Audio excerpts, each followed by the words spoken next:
Kalingap Rab dismayado sa mga sagot ni Rose Ann kay Cedric. Mga viewers umaangal kay Rose Ann.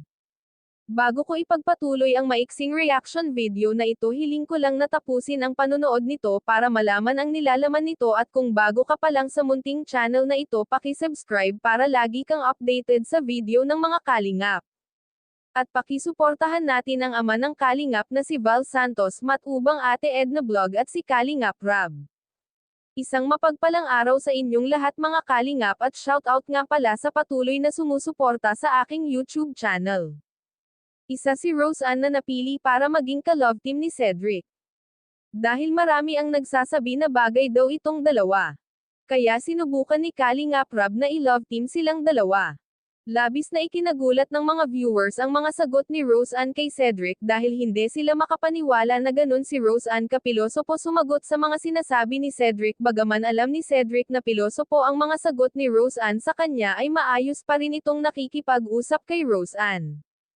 Marahil ay wala lang mode makipag-usap si Rose Ann, o di kaya nagugutom lang ito. Dahil ito ang sinabi ni Rose Ann kay Cedric na nagugutom siya, kaya ganito ang mga sagot niya. Kung sa bagay pag nagugutom ka nga talaga ay parang kang lutang at hindi mo na naiintindihan ang kausap mo, kaya ganun siguro ang naramdaman ni Rose Ann.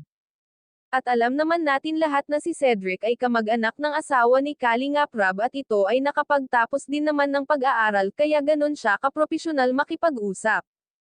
At alam natin lahat na si Rose Ann ay matalino, kaya nagtataka ang mga viewers kung bakit ganun siya sumagot sa kausap niya. Marami tuloy na viewers ang hindi kinikilig dahil sa mga sagutan ni Rose Ann, pero maayos naman sana siya ka-love team, kaso nakukulangan ang mga viewers sa kanilang dalawa.